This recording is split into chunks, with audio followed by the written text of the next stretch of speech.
오늘 우리는 지난 시간에 우리가 하나님을 섬길 수 없다 했던 거 기억나시죠?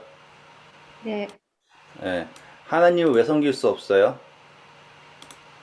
하나님이 더 위에 있어서. 그렇죠.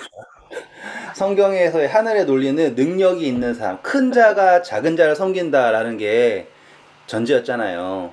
그래서 네, 우리가 강조했던 것은 뭐냐면 하나님은 섬김을 받으실 수 없는 분이에요. 논리상이라면 큰 자니까 섬기셔야 하는 분이지 섬김을 받으실 수 없어요. 그런데 그것이 유일하게 가능한 것은 뭐냐면 우리 안에 거하실 때, 그분이 우리 안에 거하실 때, 우리가 그분 안에 거하는 것처럼 그분이 우리 안에 거하실 때 비로소 우리가 그분을 섬길 수 있다. 이거에 대해서 우리가 지난 시간 했어요. 이거는 정말로 그 생각의 전환이 이루어지는 장면이에요. 근데 어저께 에볼린 누님이 이걸 어저께 거 공부가 쉬웠다 그래가지고 저는 와, 아니, 어제는 왜 이렇게 잘 들어왔지? 예, 깜짝 놀랐다니까. 이 이야기를 가지고 누구한테 해봐요. 이거를 그냥 이해할 수 있는 거는 말이 안 되는 정도예요. 대단한 거예요. 어저께 깜짝 놀랐어요. 자, 그래서 그 동그라미 이렇게 다시 한번 그리고 색깔 다른 동그라미로 이렇게 해서 우리가 하나님 안에 거한다라고 하는 것, 이게 시작점이었고, 그리고 이제 하나님이 우리 안에 거하신다라고 하는 게 이제 목적이에요. 그러니까는 하나님께서 계획하시는 것이 그분이 우리 안에 거하시고 싶은 거예요. 이해되셨죠? 그랬을 때 우리는 이제 드디어 섬김이라는 게 가능해졌어요. 그리고 내 안에 사시는 분이 예수 그리스도라는 것도 이해가 됐고요. 그리고 우리가 드디어 하나님의 일을 할 수 있다라는 것도 드디어 설명이 된 거예요. 그러니까 드디어 이제 하나님이 우리를 통하여서 일하신다. 이것이 드디어 설명이 되는 거예요. 왜냐하면 그전에는 하나님이 우리를 통해서 일하신다라고 하는 것 자체가 사실상 불필요한 행동이죠. 그분이 하실 수 있음에도 불구하고. 그런데 여기에다가 우리가 한 가지 더 들어가는 게, 하나님이 우리로 하여금 섬기게 하시고 우리를 통해 일하심으로 무엇을 느끼는가예요, 이제. 자, 우리 좀 있으면 마더스 데이잖아요. 그러면 딸내미랑 아드님이 뭘 준비할 거 아니에요. 그쵸? 뭐가 됐든 그거는 에볼린 누님이 훨씬 잘할 수 있어요, 현재로서는. 하지만 그들의 섬김과 그들의 일이 뭘 줍니까? 기쁨, 기쁨. 그러면은 하나님 이렇게 하시는 이유가 있다라는 거 아시겠죠? 그러니까 그분에게 있어서 기쁨이란 자신에게 없어요, 더 이상. 우리 와이프도 이제 셀카를 안 찍더라고요. 왜?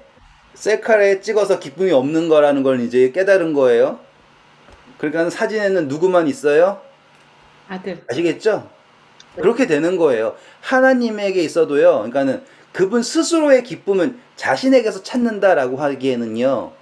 없다가 아니에요. 그분은 존재 자체가 어떤 상태예요. 존재 자체가 성취된 상태예요. 그래서 모든 걸 충만한 상태예요. 충만. 그러니까 충만이라고 할 때에 그분이 한계를 받을 수밖에 없는 거예요. 근데 그분은 언제나 충만하셔야죠. 그분이 충만하지 않으면 누가 힘들어요? 우리. 피조물 힘들잖아요. 똑같은 거예요. 에버님 누님이 경제적으로 충만하지 않으면 자식들이 고생하는 거예요. 그러니까 똑같은 개념이에요. 그러니까는 부모로서의 위치는 무조건 지켜야 되는 거예요. 누구를 위해서? 자녀를 위해서. 지금 이걸 제가 이해하기 쉽게 설명하는 거지만 하나님이라는 존재, 다시 말하면 신과 피조물과의 관계에 대해서 이렇게 이해해야지 올바로 이해할 수 있는 거예요. 다른 사람들은 다 어떻게 이해해요? 신은 심판자, 혹은 뭐 집권하는 사람, 다스리는 사람, 이렇게 생각한다고요. 그런데 절대로 그런 개념이라고 성경은 말하지 않는 거예요. 성경은 그래서 죽어도 끝까지 나는 너희의 아버지이다. 너희는 나의 자녀이다예요. 우리는 절대로 부모가 자녀를 지배하지 않잖아요. 분명히 부모는 끝까지 죽을 때까지 자녀를 섬기다가 생을 다하는 게 부모의 상태잖아요. 그렇죠? 우리 그 개념을 가지고 와서 똑같이 해요. 하나님이 섬긴다, 일한다. 그분은 그것이 그분의 삶의 목표예요. 그분의 존재의 목표예요. 누구를 위한? 피조물을 위해서. 맞죠? 그리고 그분에게 있어서 기쁨은 누구에게 있냐면 자신에게 있지 않아요. 우리의 여기에 있어요. 네. 그래서 기쁨을 이기지 못하신다 이런 표현도요. 그냥 나온 게 아니에요. 정말로 그분은 우리를 향하여 그쵸? 기쁨을 그러니까 우리 없이는 그분에게 기쁨이 없는 거예요. 근데 우리 히브리서에 기쁘다라고 하는 얘기가 나오죠. 뭐 없이는 이라고 했을까요? 순종인가? 믿음? 맞아요.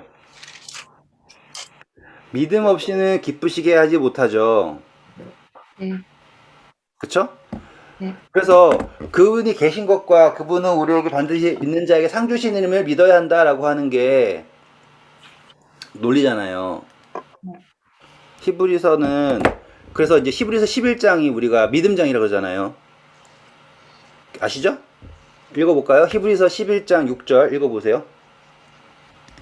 믿음이 없이는 하나님을 기쁘시게 하지 못하나니 하나님께 나아가는 자는 반드시 그가 계신 것과 또한 그가 자기를 찾는 자들에게 상 주시는 이심을 믿어야 할지니라. 감사합니다. 정확하게 나오죠? 믿음이라고 하는 기쁨. 자, 이제 거기에서 이제 요 개념을 가지고 이제 성령으로 가는 거예요. 하나님은 오로지 그분의 목적은 누구에게 있냐면 우리에게 있습니다. 그런데 그것을 통하여서 그분은 기쁨을 얻으실 수 있는 거예요. 그런데 히브리서는 무엇이 없이는 기쁘시게 할 수 없다라고 나와요. 믿음이 없이는 그분을 기쁘시게 할 수 없다라고 나와요. 근데 무엇을 믿으라 그래요? 예수님. 아니 좀 자세히 읽어주세요. 잠깐만요. 뭐뭘 한다 그래요? 그가 계신 것과 자기를 찾는 자에게 상 주시는 일. 오, 자, 그가 계신다라는데 어디에 계신다예요? 그게 안 나오죠? 네. 그 사람 안에 네, 맞아요. 지금 그거예요. 그분이 계신다라는 거를요, 저기 어딘가에, 그래요, 계시죠? 이런 게 아니에요. 지금 우리가 맨날 하는 거, 내가 그리스도와 십자가 못 박혔습니다. 이제는 내 안에 사는 게 누구예요? 예수님이 사신다 하잖아요. 그쵸? 우리 또 어저께 했잖아요.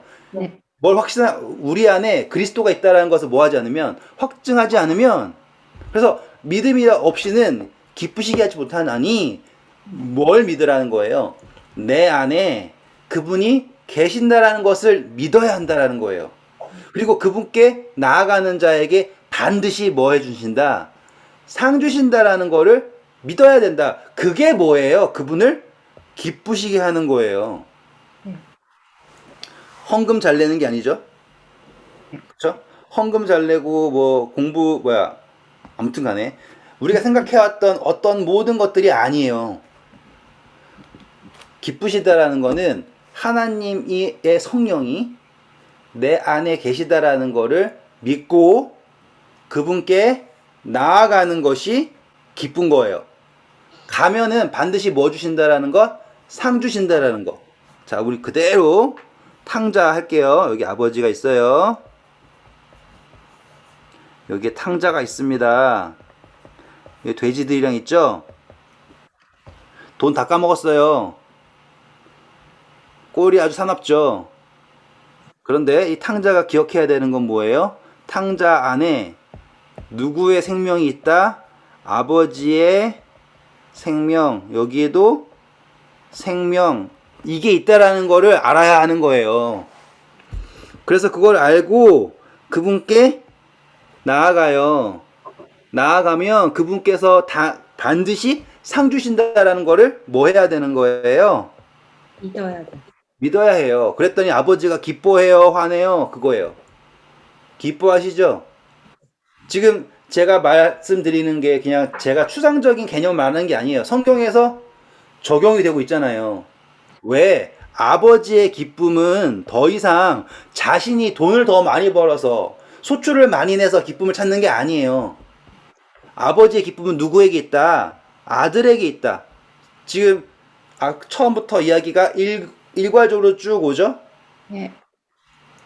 그래서 지금 아들에게 필요한 것은 무엇이다? 자신에게 이 생명이 있다라는 걸 알아야 되는 거예요. 그런데 이 똥멍청이는 자기가 뭘 되고 싶다 그래요? 종 되자, 종이라도 되자. 그건 문제가 크죠. 하지만 이 사람이 그래도 했던 게 뭐예요? 나아간 거예요. 그리고 만났을 때 비로소 깨달은 거죠. 이 상태도 만나서도 바보였죠. 그쵸? 아버지, 저는 뭐 아버지와 하늘에 죄를 졌습니다. 이러잖아요. 근데 그게 아니에요. 그 모습을 보고서 아버지가 기뻐했을까요? 아니죠. 와가지고는 슬프면서 아버지 죄송합니다. 제가 죄를 지었습니다. 저를 더 이상 아들로 불러주지 마시고 종이라 불러주세요. 그러면은 아버지가 야, 너 참다운 회개를 하는구나. 그래, 그게 진정한 회개지 하고 기뻐하실까? 아니라고요. 근데 우리는 계속 뭘 강조해요? 진정한 회개를 해야 됩니다. 막 그러면서 막 강조를 하잖아요. 이것을 해야지만이 참된 뭐고. 그런데 하나님 입장에서는 그게 아니에요.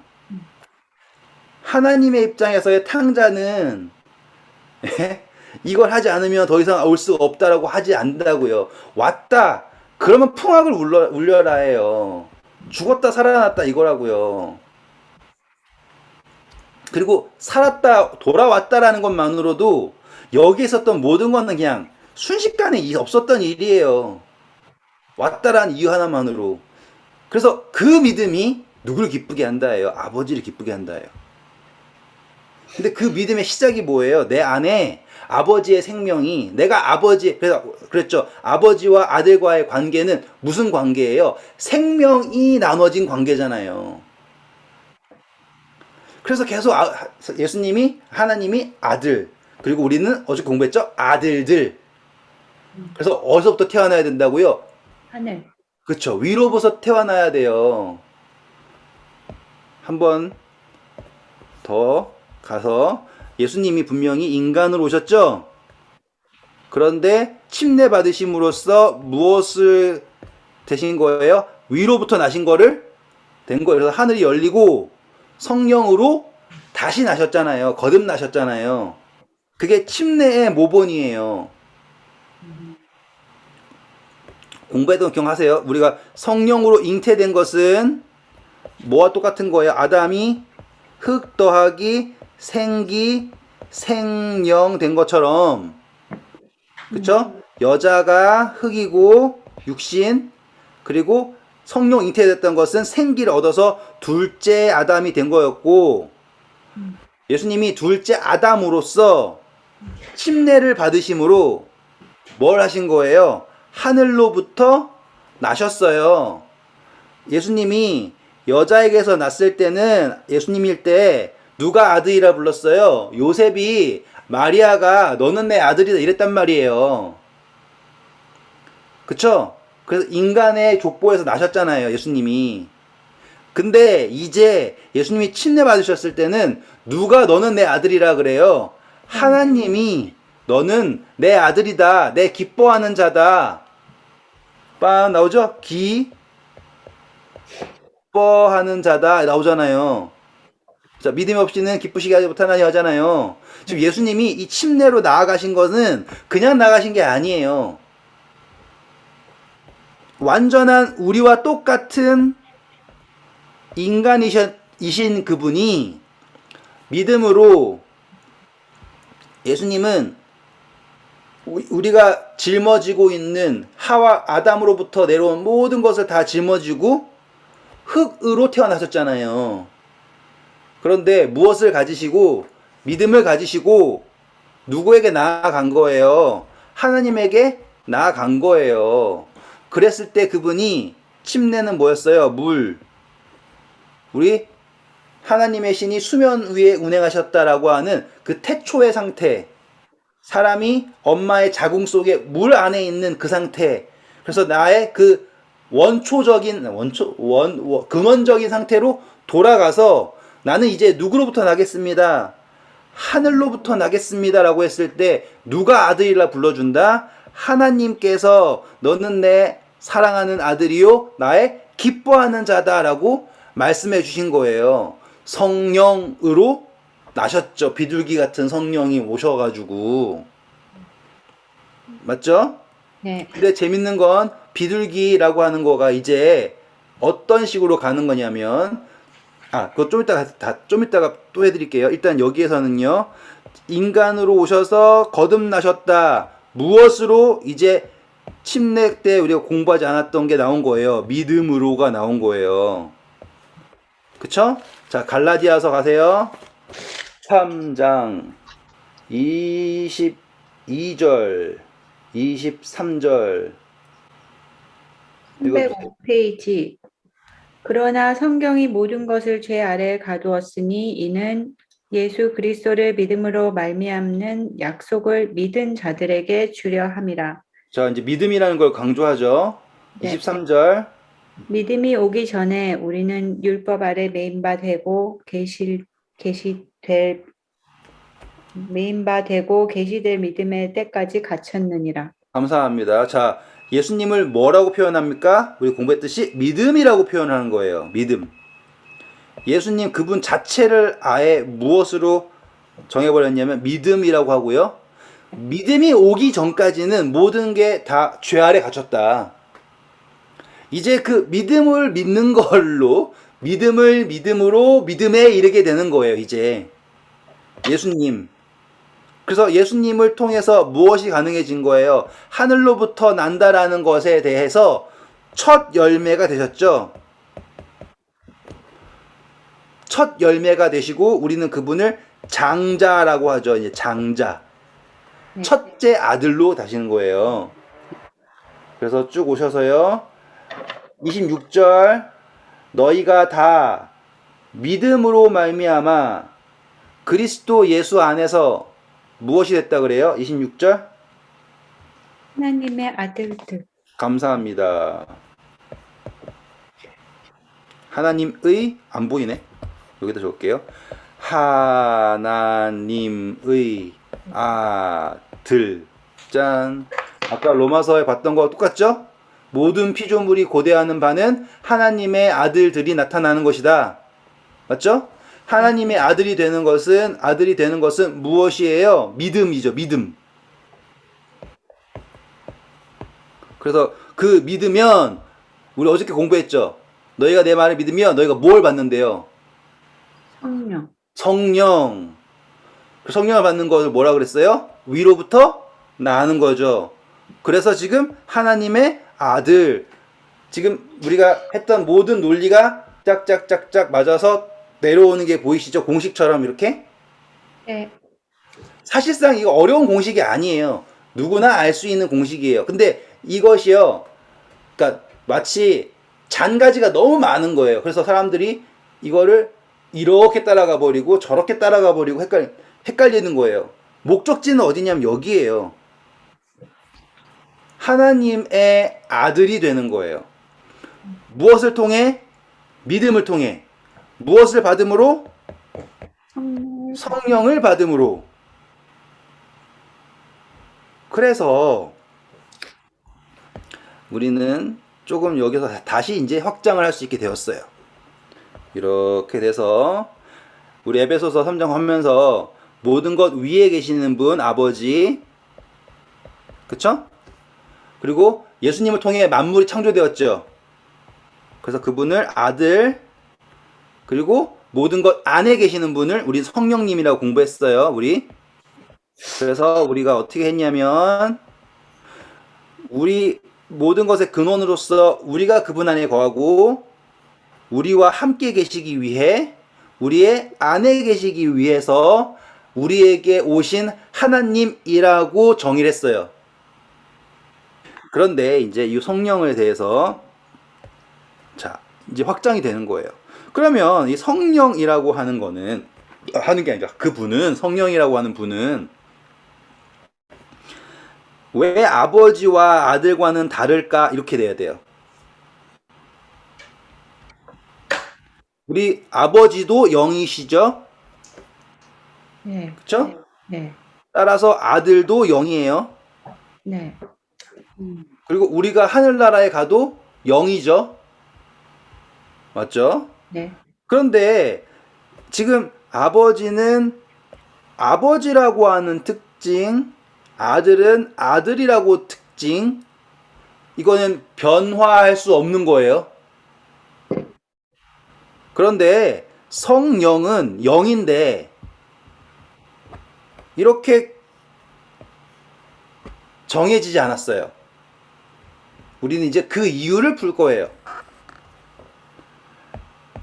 우리 예수님이 성령님을 뭐라고 소개했어요? 어저께 마지막 시간에 무슨요? 진리, 예? 진리의 네, 영? 진리의 영이라고 했죠. 진리의 영. 가서 확인하고 시작할게요. 요한복음 오셔서 14장 자 16절 17절 읽어주세요. 내가 아버지께 구하겠으니 그가 또 다른 보혜사를 너희에게 주사 영원토록 너희와 함께 있게 하리니 그는 진리의 영이라 세상은 능히 그를 받지 못하나니 이는 그를 보지도 못하고 알지도 못함이라 그러나 너희는 그를 아나니 그는 너희와 함께 거하심이요 또 너희 속에 계시겠음이라. 아멘. 자, 우리 이제 이 성령을 무슨 영이라 그랬냐면 진리의 영. 빰. 저는요 이런 거 볼 때마다 막 깜짝깜짝 놀래는 게 아, 예수님은 대체 어떻게 이런 모든 것을 이렇게 미리 생각하시고 말씀하시나? 막 이렇게 놀래요. 일단은 이거를 하나씩 풀어볼게요. 우리 예수님이 무엇을 말씀하셨어요? 진리라고 하는 걸 말씀하셨어요. 그쵸? 네, 그런데 우리 빌라도가요.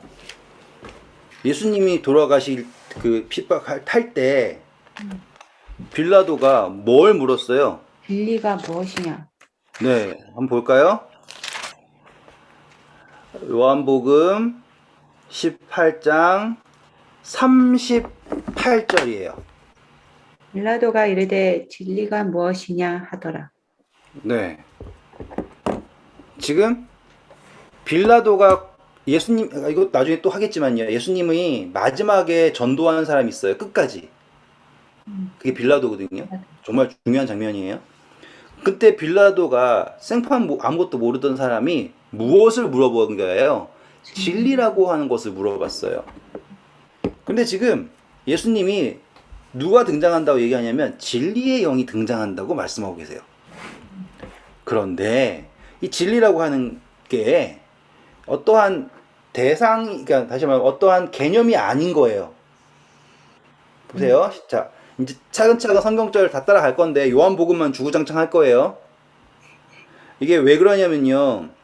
정말 웃긴 이야기일 것 같지만 진리라고 하는 단어가 제일 많이 나오는 책이 바로 요한복음이에요. 한번 볼게요. 이제 요한복음 1장 가보세요. 임마누엘에 대해서 설명합니다. 1장 14절. 말씀이 육신이 되어 우리 가운데 거하심에 우리가 그의 영광을 보니 아버지의 독생자의 영광이요 은혜와 진리가 충만하더라. 딱 나오죠. 예수님에게 충만한 게 뭐예요? 진리가 충만하대요. 이거는 앞으로 계속 나올 거예요. 그냥 하나씩 볼게요. 1장 17절로 보세요. 거기 보면은 은혜와 진리가 누구로부터라 그래요? 예수님으로부터 그러죠. 네. 그렇죠? 자, 3장 보셔도 똑같아요. 3장에 21절 봐보세요. 진리를 따르는 자는 빛으로 오나니 그렇죠. 이는 진리가 누구예요? 예수님이라고. 그래서 진리를 따르는 사람은 빛으로 오죠. 빛은 누구예요? 예수님이었죠.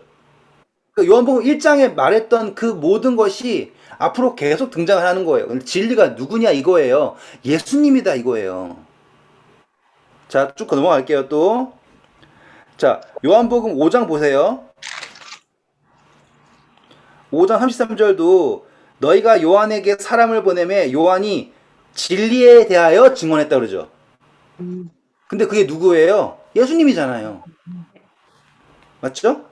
그리고 우리가 요한복음 8장 공부할 때도 진리를 알지니 진리가 너희를 자유롭게 한다고 기억나세요? 네. 요한복음 8장 32절 읽어볼까요? 진리를 알지니 진리가 너희를 자유롭게 하리라. 감사합니다. 지금 이 진리라고 하는 게 어떠한 개념이 아닌 거예요, 더 이상. 진리는 예수님이에요, 예수님. 자, 이제 제일 유명한 성경절 나는 길이요 진리 생명이 읽을게요. 요한복음 14장 6절.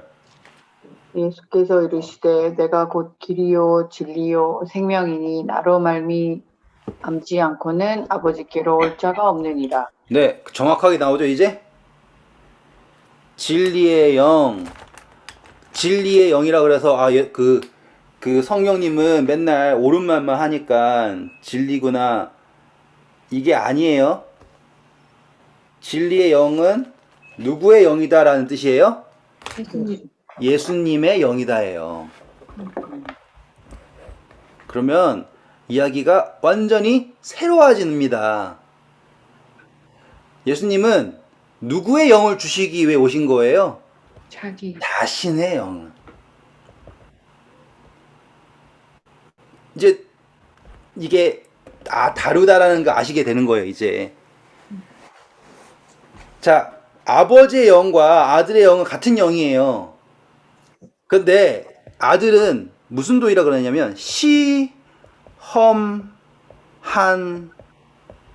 돌이라 그래요. 에벌린이 모르시니까 갈게요. 이거 죄송해요.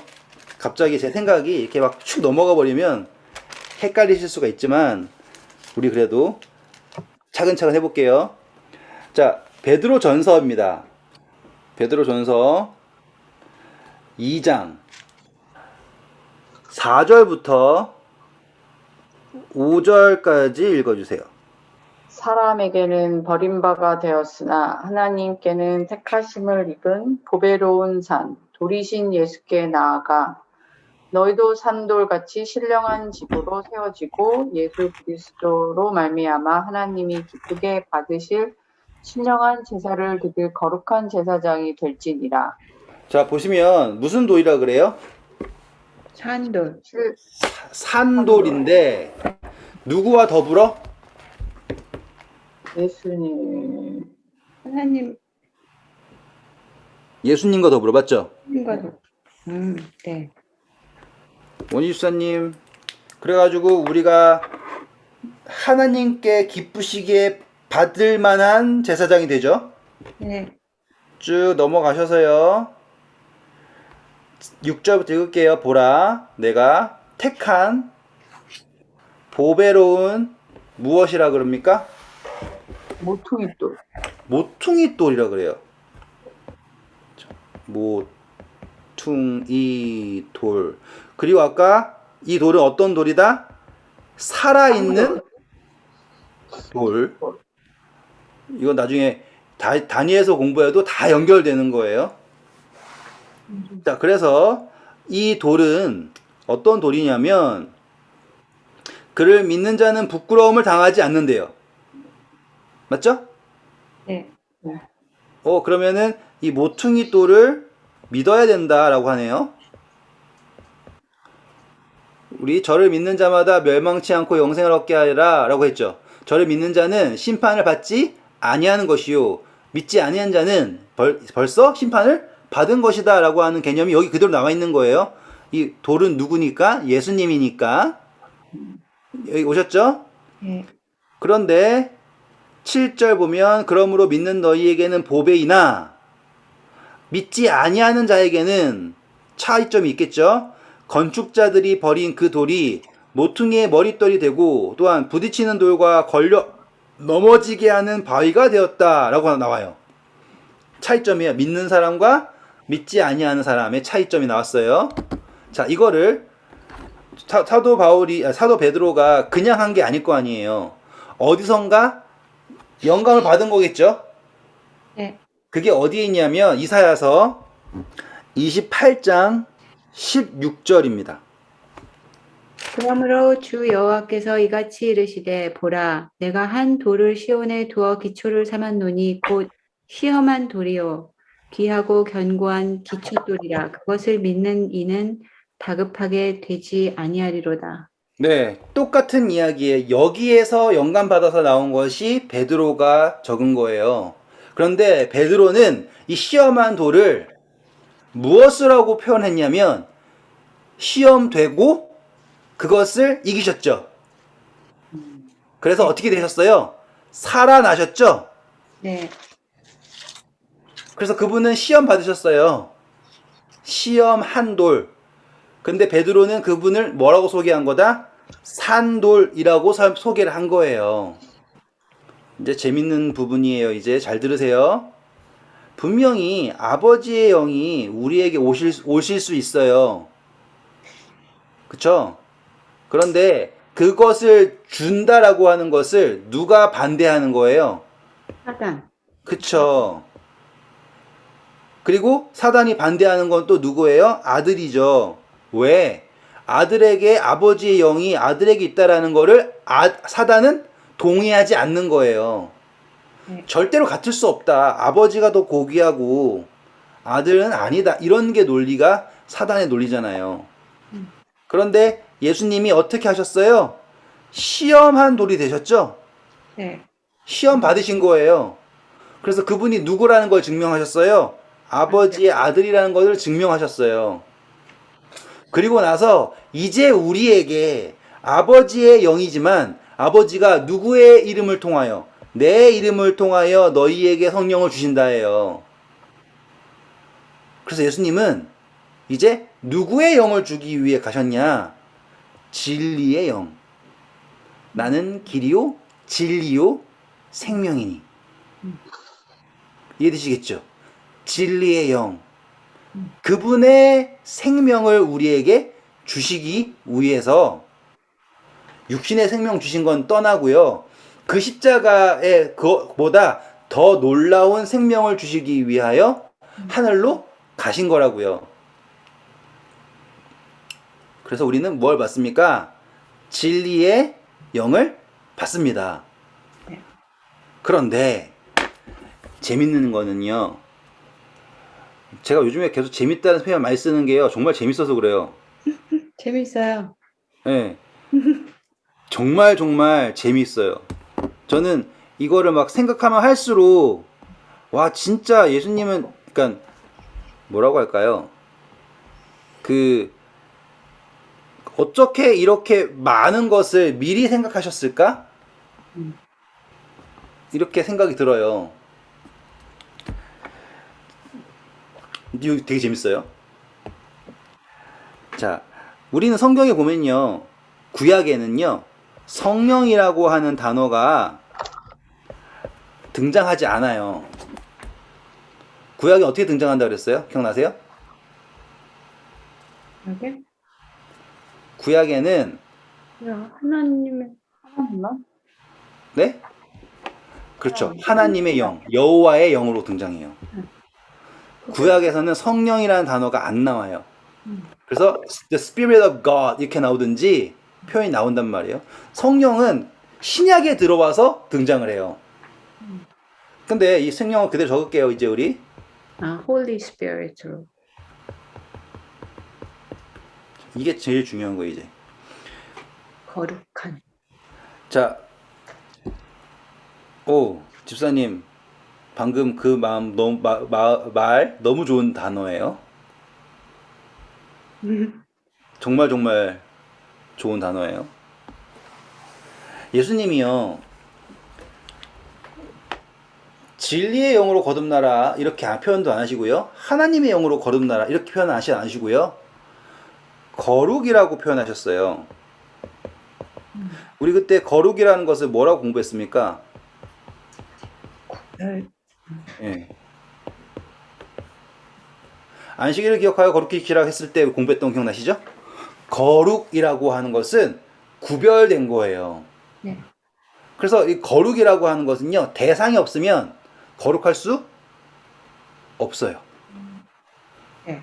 너무 재밌지 않아요?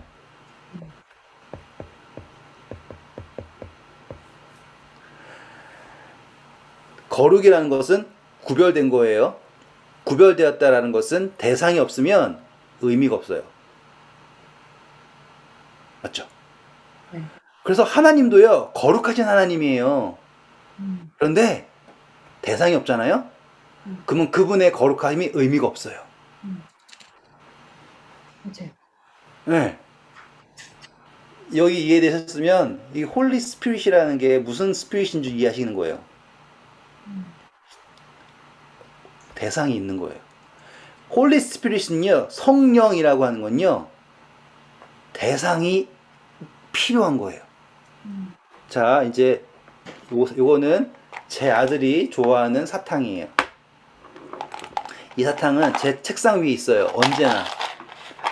하지만 이 사탕은 절 위한 게 아니라 제 아들을 위한 거예요. 여기에는 설탕도 안 들어있고 민트고, 그러니까는 이빨 썩을 걱정도 없이 달달한 거 먹고 싶을 때 엄마 몰래 와가지고, 여기는 아빠의 범위거든요. 여기는 웃겨요. 이 방은 아빠의 범위예요. 밖에 나가면 엄마 눈치도 봐야 되고 막 그러는데, 이 아빠의 범위에서 유일하게 허락된 게 있어요. 그럼 이게 꽉 채워진 게 있거든요. 그러면 한 일주일쯤 지나면 이게 텅텅 비어 있어요. 지금 지금 화요일이죠. 근데 지금 절반 다 없어졌어. 심심하면 와가지고 먹는 거예요. 근데 이거는요, 저에게 있어서요, 거룩한 거예요. 개념상이에요. 이게 정말 뭐 홀리해서가 아니라요, 이거는 누구를 위해 돼 있냐면 제 아들을 위한 거예요. 거룩을 그렇게 인식하셔야 돼요. 우리가 성령이라고 하는 그 개념을 어떠한 거룩으로 인식을 하냐면, 막 우리가 뭐 도저히 건들 수도 없고 막, 이야 저건 너무 거룩한 거야 이렇게 인식하잖아요. 근데 하나님의 입장에서는 거룩한 거예요. 왜? 이 성령은 우리 요한계시록 5장 6절 읽었던 거 기억나세요? 예수님에게, 어린 양에게 7뿔과 7눈이 있는데 이 눈은 온 땅으로 보내심을 입은 하나님의 영이다예요. 그러면 제가 말씀드렸죠. 거룩이라는 것의 핵심은 뭐예요? 대상이 있는 거예요. 저 요한계시록 5장 6절이에요. 우리 여러 번 읽었으니까 안 찾는 것 뿐이에요. 네. 그러니까 홀리 스피릿은 정말로 거룩한 영이에요. 막 엄청 거룩해가지고 막, 야 이거는 건드려서도 안 되고 뭐 해서도 안 되고 이런 게 아니라 원희 집사님을 위한 하나님의 영이에요. 에벌린 누님을 위해 구별된 하나님의 영이에요. 그러면 이해되시겠어요? 네. 그때 예수님이 사도행전에 이렇게 설명하세요. 요한복음에서도요, 예수님이 성령이라고 말씀하실 때는요, 항상 우리가 거듭나는 것, 성령으로 난 사람은 이라고 하면서 요한복음 3장에 성령 말씀하시고요. 예? 항상 그분이 하나님의 영 이렇게 말씀하실 때랑요, 성령이라고 하는 걸 할 때랑요, 다른 거예요. 왜냐하면 그분은 이 성령이라고 하는 분을 누구를 위하여 하나님 세상에 천하 독생자를 주셨자, 그거는 세상의 전체의 범위에서의 독생자 예수님이에요. 그분은 어떤 하나님이냐면 모든 피조물을 지으시고 하나님을 대변하는 하나님이세요. 그런데 성령님은 하나님이신데 누구만을 위한 하나님이냐면 원희 집사님만을 위한 하나님으로 계시는 거예요. 어마어마하죠. 네. 구별된 분이라니까요. 그래서 그분은 그 존재적으로 너무 어려워지면 안 되는데 아무튼 가야 할 길이 더 많이 있어요. 앞으로 몇 시간 더 할지 모르겠지만 존재적으로 그분의 성령님은 존재적으로 그 뮤추얼이라는 뭐 이원적이라 그래야 되나? 하나님이시자 동시에 우리 인간이실 수 있는 거예요. 이해되셨죠? 네. 성령님이라는 분이 바로 그런 거예요. 예수님은 인간으로 오셔고 인카네이션이잖아요. 그쵸? 성육신 내신 거죠. 그쵸? 그게 성육신하신 존재가 말씀이 육신이 되어서 우리와 함께 거하시는 존재예요. 네. 근데 성령님은 존재 자체가 우리 안에서 하나님이시자 동시에 우리이신 거예요. 왜냐하면 이것은 그분은 거룩하게 우리를 위하여 구별되신 분이니까. 되게 신비롭다라는 거 이해하시겠죠? 네. 네. 그리고 다시 돌아오세요. 요한복음. 그 성령, 진리의 성령 오시면 뭘 가르치신대요? 진리의 성령이 오시면 다 가르칩니다.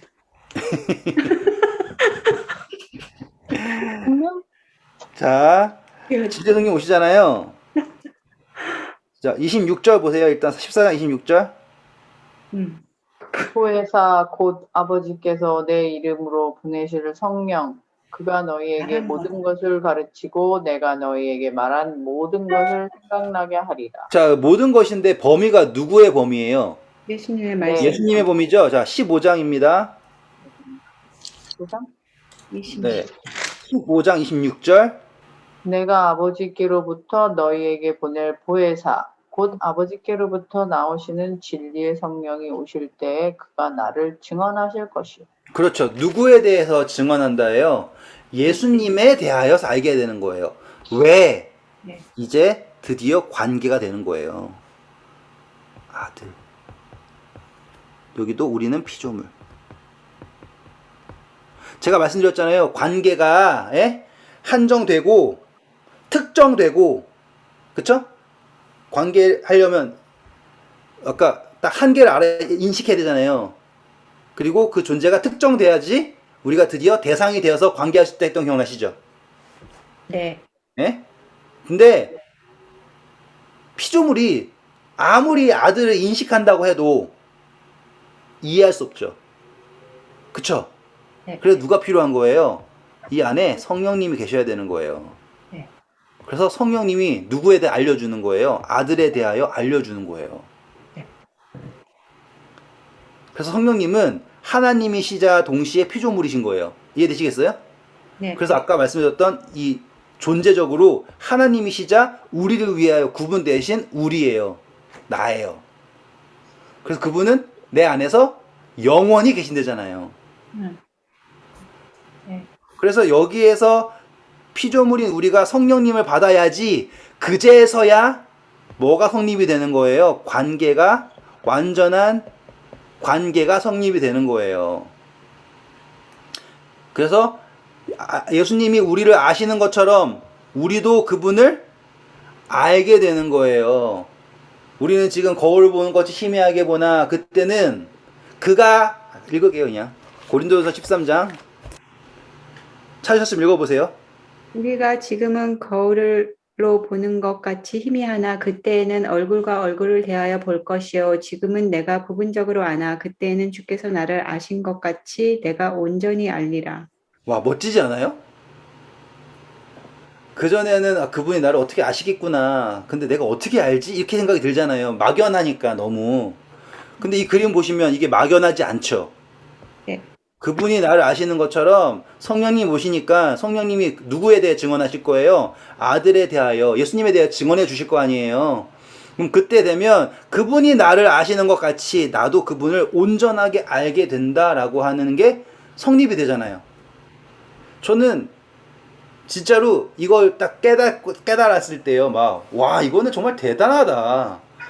이거는 정말로 치밀해도 보통 치밀한 계획이 아니다라는 거예요. 그냥, 그냥, 나는 정말로 사랑이 많고, 뭐, 용서해주는 은혜로운 사람이니까 내가 너네 용서해주고 잘 대해줄게. 난 착하니까. 그런 개념이 아닌 거예요. 정말로 우리를 사랑하셔서요, 어떻게 하면은 피조물인 우리가 그분을 알 수 있을까? 어떻게 하면 내가 그 진짜 준식이랑 너와 이렇게 관계를 할 수 있을까? 그 세밀한 그 모습을 보실 수 있어야지 성경을 제대로 보는 거예요. 근데 그걸 하나도 안 보고 다 어떤 생각을 하고 있어요? 탕자 같은 생각만 하고 있는 거예요. 야, 내가 지금 이것도 했고 저것도 돈 다 잃어버리고 지금 돼지랑 지내고 그래서 어떻게 하면 이 돼지똥 좀 깨끗이 닦고서는 그제서야 아버지한테 갈까? 지금 모든 그리스도인 다 그 걱정하고 있잖아요. 아니면 그건 아예 글러 먹었으니까 이 땅에서 돼지 쥐염 열매라도 좀 더 많이 먹어봅시다. 하나님 쥐염 열매 좀 더 주십시오. 돈 좀 더 벌게 해주세요. 여기서 또 더 잘 살게 해주세요. 완전히 이건 엉망진창인 거 아시겠죠? 네. 여러분, 아버지가 찾아오신답니다. 우리를 벌 주려고 온답니다. 조심하십시오. 얼마나 슬픈 이야기인 줄 아시겠죠? 아버지를, 그러니까 하나님을 믿는다고 하면서요, 제 생각에는 하나님 속만 썩이고 있는 거예요. 아주, 제가 만약에 하나님이면요, 그냥 가가지고 꿀밤 막 진짜 패고 싶을 정도로 엉망진창이라니까요. 제가 너무 주제 넘는 이야기 하는 것 같아서 죄송하지만, 진짜 실상이 그렇다니까요. 진짜로 예수님은 처음부터 끝까지 한 목소리로 한 이야기만 하고 계시잖아요. 성령 받아라.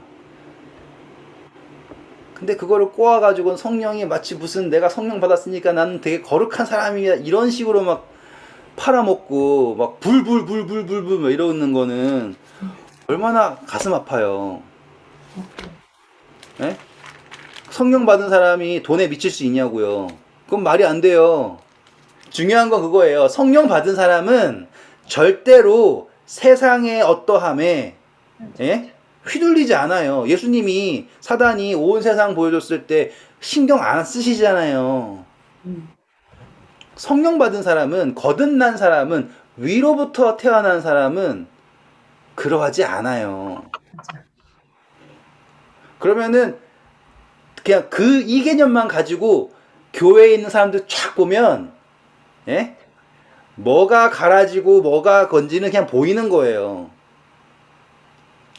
경건의 모양만 있다라고 하는 이야기가 그거라니까요. 그냥 다 잘난 사람처럼 막 거룩한 모양처럼 하지만 뭐밖에 없는 거예요. 정말 모양밖에 없는 거예요. 뭐 그렇게 이렇게 얘기하면 그분들이 와가지고 제 멱살 잡으면서 그러면 뭐가 거룩한 건데 막 덤빌 수도 있어요. 하지만 제가 알기로는 성경에서 바라봤을 때라면 하나님께서 부어주시는 부는 솔로몬이 가진 부예요. 그쵸? 하나님이 부어주신 부예요. 그건 뭐예요? 더하신 거예요. 그쵸? 하나님이 더해주신 거고 솔로몬은 부를 추구하지 않았어요. 그는 그것을 뭐라고 치부했어요? 헛되다고 치부했잖아요.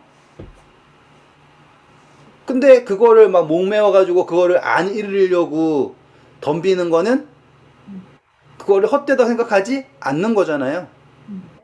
그러면은 그 사람은 경건의 모양만 있는 거고 뭐가 됐든 간에 한순간에 내려놓고 가라고 하면 난 내려놓고 갈 수 있다. 그러면은 그분은 거룩의 모양만 있는 게 아니에요. 그분의 삶은 거룩인 거예요. 자, 이제 마지막 정리하고 끝낼게요. 우리는요, 오늘 그 관점의 전환을 한번 시도했어요. 뭐 여러 번 시도했겠지만은 그것은 성령이라고 하는 것을 어떻게 전환했냐면 거룩한 영이다라고 전환을 한 거예요. 이 거룩이라고 하는 걸로. 근데 이 거룩을 누가 거룩하다고 했냐가 이거 중요한 거예요. 우리가 거룩하다 했다 아니라 하나님이, 예수님이 이거는 거룩한 영이다. 왜? 내가 너에게 줄 거니까. 널 위한 영이다 해요. 근데 널 위한 영, 우리를 위한 영, 에벌린 누님을 위한 영을 안 받고 있다라는 건 너무 슬픈 이야기잖아요. 그쵸? 널 위한 생명, 널 위한 구원 이거야 하고요. 자, 마태복음 오셔서요. 하나님이 48절에 뭐라고 말씀하셨냐면 읽어볼까요? 몇 장이요? 마태복음 5장 48절. 그러므로 하늘에 계신 너희 아버지의 온전하심과 같이 너희도 온전하라. 감사합니다. 자, 요게요. 되게 중요한 표현이에요. 아버지, 너희라고 하잖아요. 그럼 이거는 자녀예요.